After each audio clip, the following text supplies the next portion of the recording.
This week's best MMA bets, we're talking UFC Vegas 94. I'm going to give you guys my lock of the week, my most confident picks on the card. We'll talk about the Degen props of the night, and then we'll finish it out with the parlays. So make sure you guys smash the like button. If you're new to the channel, subscribe. Turn the post notifications on and make sure you share the video as well. Last week was a disappointing one because I had an underdog that got sniped in one shot. Damon Blackshear got destroyed by Montel Jackson. The fight didn't even get going. It was a stinging left and the fight was over. It was frustrating for me to see it end that quickly, but in retrospect, I feel like it may have been better than if he would have got worked for 3 rounds. I really thought Blackshear had a decent shot, but Montel Jackson's hands are no joke, and Blackshear walked into a dynamite bomb. But it's okay, because we settle ourselves and we bring things back this week. I got a lock that I'm excited about, so let's jump right into it, the lock of the week. Fighting out of Denver, Colorado, by way of Buffalo, Missouri, Miranda Fear the Maverick. Miranda Maverick over Deani Barboza is a lock to me. As soon as I saw this matchup, a short notice Barboza, whereas Maverick was preparing for Tracy Cortez, who's pretty high level and just went 5 rounds with Thug Rose, I feel like the veteran Maverick has a lot of advantages here. Now, Deani Barboza is a good jiu-jitsu practitioner, but I feel like she fades later in fights. She doesn't offer a significant striking threat. I think Maverick's better on the feet than her. I think Maverick is the better wrestler of the two. Now, if the fight hits the ground, you could say Barboza's jiu-jitsu game on paper is better, but in actuality, in practice, I don't think that it's going to be. I think Miranda Maverick will have a significant advantage from top position. I think she'll have a gas tank and pace edge. I think she can put it on Deani Barboza. We could see Barboza gas and even get stopped here against Miranda Maverick. Now, looking at the odds for the fight, I actually think that they're too close. If I was oddsing it up, I would have it at minus 300 for Maverick. She's minus 220 right now as the favorite, with Barboza as a plus 185 underdog. Of course, people will say never lock a women's fight. It's too risky. Well, sometimes the women fights make more sense, especially on a card like this one where it's mostly close lines. I like the chalky locky and Miranda Maverick with a clear advantage over Deani Barboza. Way more experienced as a pro, proven gas tank. Something Barboza's got question marks around is her gas. She barely beat Ernesta Karashketa, who's a young fighter. I thought that she could have even lost that fight, arguably.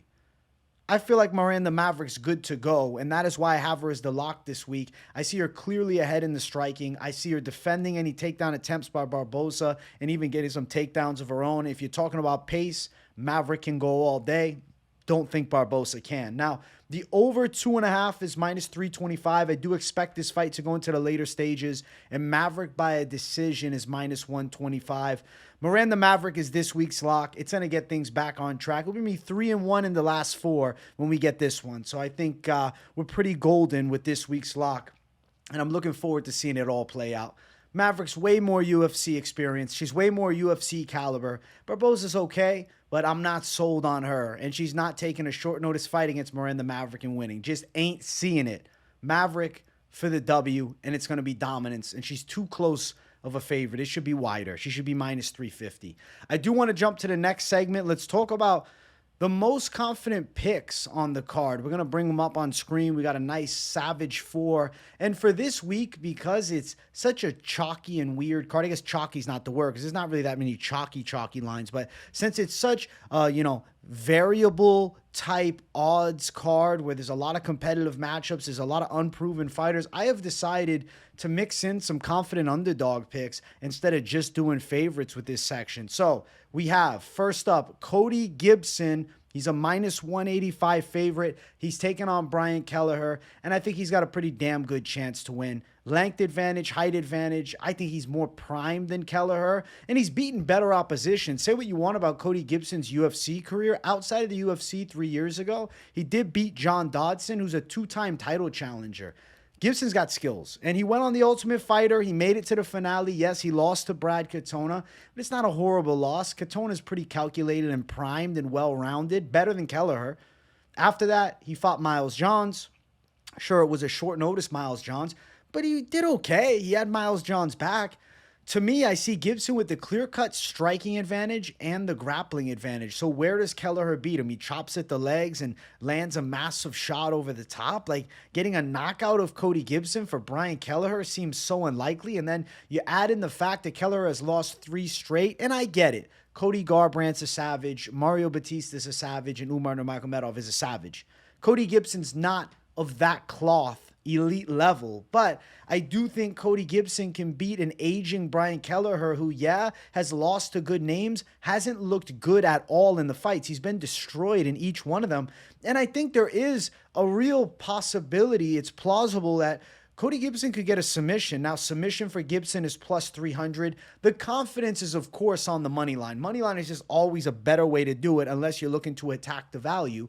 Minus 185 is not that chalky. You're not even in 2-1 territory. And you have a Gibson who, say what you want about him, clearly has advantages here. Kelleher is a journeyman. Now, is Gibson a journeyman? I guess you could say the same. And sure, Kelleher may have more UFC wins, but Gibson's fought at a high level and done well. And I see him beating a wash Brian Kelleher for sure.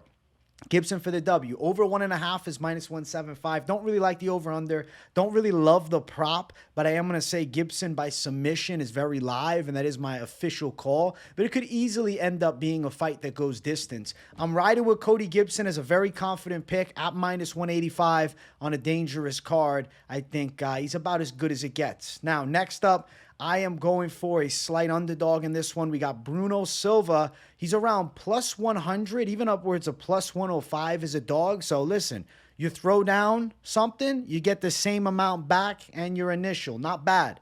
And I think Bruno Silva's really good. I feel like he has a jiu-jitsu edge in this fight. I don't think that's arguable. He does.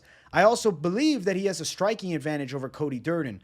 Where Durden on paper has an edge is in pure wrestling, but Bruno Silva is pretty strong with his scrambles, pretty decent with his takedown defense, did better against Tagir Ulanbekov than Cody Durden did, and I believe Bruno Silva could find a submission here of Cody Durden, who has been choked out before. We've seen him tapped. We saw him tap last time out. Silva, money line, plus 100. But if you're looking to risk it for a savage little prop bet, you got plus 500 for Silva by submission. And I think it's a real possibility he could catch a rear naked choke.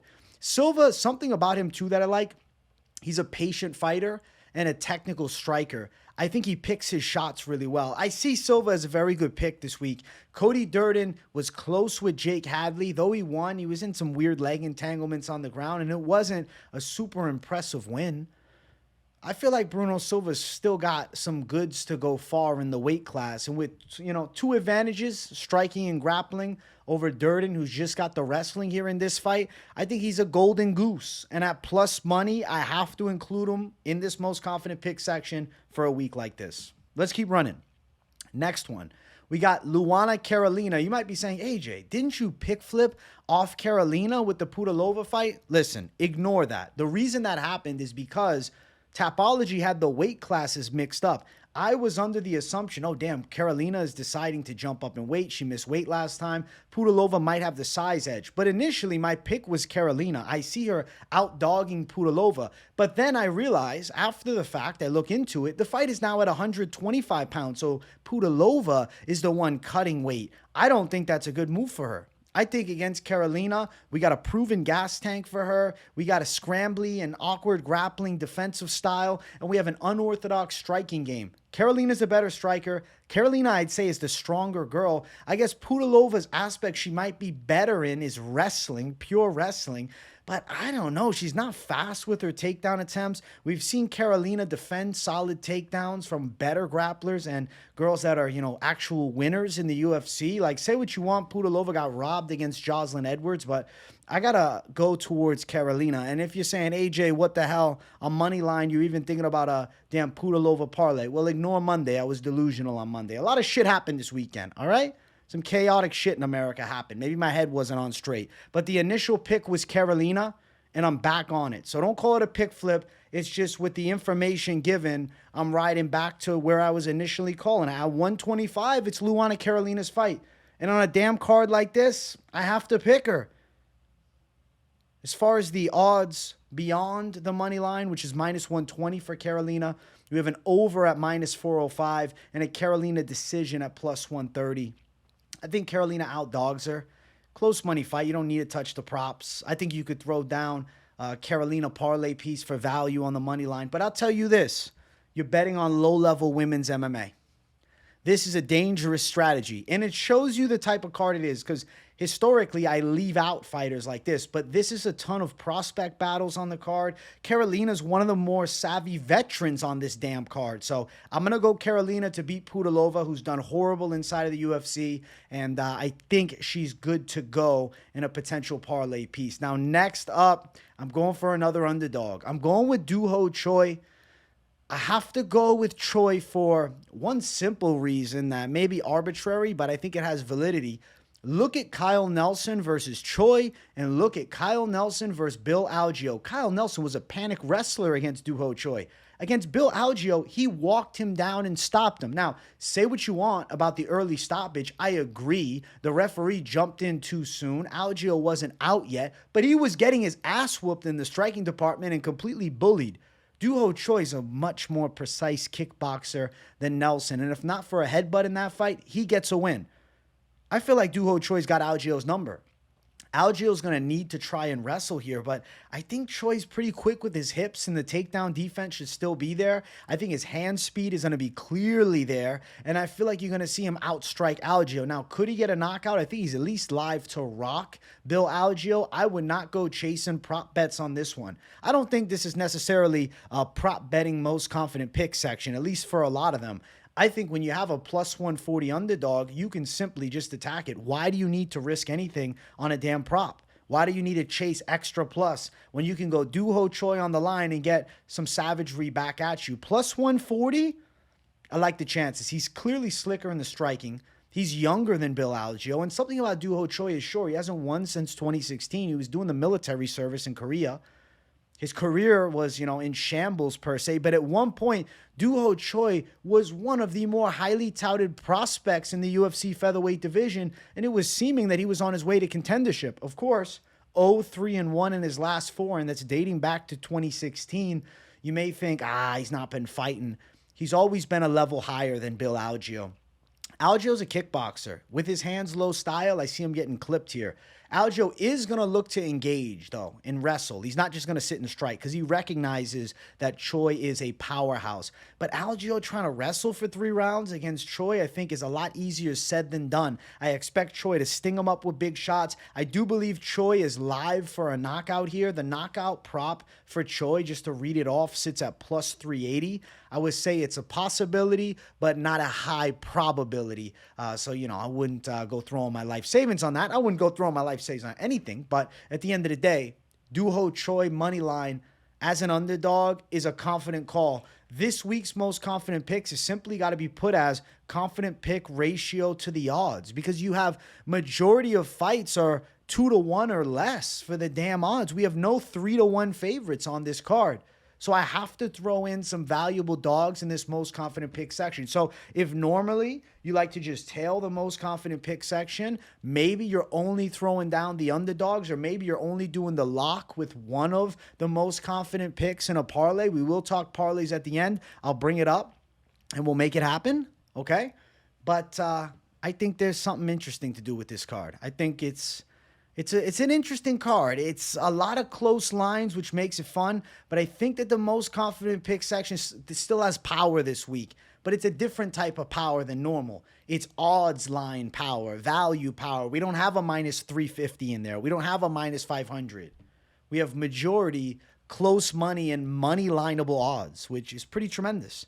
Those are my most confident picks. Now, the reason that I'm, instead of doing the favorite dog section, I'm doing the Degen prop section is simply put because I'm not as confident on the other dog picks, and I just did most confident picks with dogs. Why do I need the separate dog section? But during this Degen prop section, I will mention my dog pick. So Sungwoo Choi and Steve Garcia, I anticipate that fight to go under 2.5 rounds. It's minus 375. My pick is Choi, but it's a very risky one because Choi's been dropped before, as is Steve Garcia. You got two guys that can knock each other out. Give me the under 2.5. I think there's a violent finish. I love the odds of that. Next one, Trey Ogden versus Loic Rajabov. I think it's a fight that goes longer. Over 2.5 is very live there. And I think you can look at Ogden by decision if you're chasing a little extra value, plus 160 for it. Not great odds at an even money fight, to be honest, so that's disappointing. But I am picking Ogden to win a decision. I do think Trey Ogden is going to beat Loic Rajabov, so realistically, you could just throw down a money line at minus 109. It's pretty good. Choi and Ogden are both underdog picks, plus 125 for Choi and minus 109 for Ogden, right? Close money fights, winnable fights, but risky bets. Risky bets, I think, if you go on money line. I think maybe the under and the overs, better off for you. Now, there is one more over that I like, and it's Brad Tavares versus Park. I anticipate this fight going 3 rounds. Over 2.5 is minus 215. I think that's also a good call. So 3 overs in the mix with this Degen prop section. That's what I'm liking right now. I think if you want to go Degen, I'm just going to read this off, but I'm not telling you to do it. Jandiroba by submission. I'll just read it off, though. Plus 215, but that's risky as hell because Lemos is a savage. I didn't even want to bring it up, but like I'm staring at it, so I had to. But I don't really advise that. I think the better calls are the over-unders and some high confidence money lines or, dog attack money lines this week. Very interesting card. I'm very excited to see how it ends up coming through because it's going to be a damn wild one. Bam. This week's parlays right here. So I put 5 good ones down. I feel like these are already Degen as hell. This week is a wild week, man. When you have lower tier cards, you can't have as much versatility because you got certain fighters that you see winning and then certain ones you're like, yeah, I'm picking them, but I don't want to risk my bankroll on that. Maverick and Gibson together at plus 125 is my safe parlay of the week. Maverick, Gibson, and Silva at plus 345 is safe-ish. It's riskier because we have a damn underdog in it, and it's valuable. It's a value call. Not as safe as Maverick and Gibson. I think Maverick and Gibson together is a magnificent one. Now, Maverick, Gibson, Silva, and Choi, if you're trying to go Degen, plus 1,000, it's savage. Savage mode with that. You got plus 1,000 for 4 fighters. Maverick, Gibson, Silva, Carolina, and Choi is plus 2,000. That's savage AF. It's Degen. It's Degen mixed with parlays here. Holy shit. Maverick and Tavares, Park over 2.5 is a good alternate at plus 110. You could even throw Tavares Park onto that first parlay with Maverick and Gibson, and you get a nice little play, a little extra something. I'll read off the lines real quick for you. I can't resist sometimes doing a couple live right in front of you guys, but I'll tell you this. I think you have to be cautious betting-wise this week simply because there is a lot of risky fights with interesting matchups, a lot of competitive battles. Now, plus 215 if you're looking to do Maverick, Gibson, and the Tavares and Park over, which I definitely think has a legit possibility of coming through. Now, a Degen parlay that I wanted to read off, I didn't write it up here, but I'm going to read it off to you guys right now. You go Sungwoo Choi and Duho Choi. If you want to put the Chois together, plus 476, and you say to yourself, well, I'm already going with the Koreans. Let me add in Park, plus 836, and then let me add in Lee, who brings me to plus 1328. So the all-Korea parlay as well, plus 1328. I don't know. I think the Koreans may very well sweep the card. I picked them all.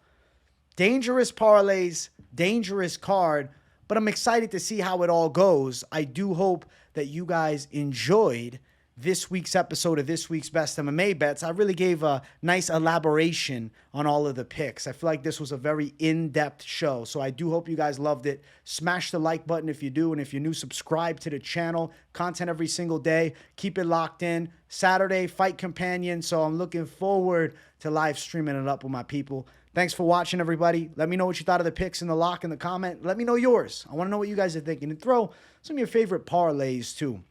Appreciate you guys for watching, and I'll see you all in the next one. Peace out.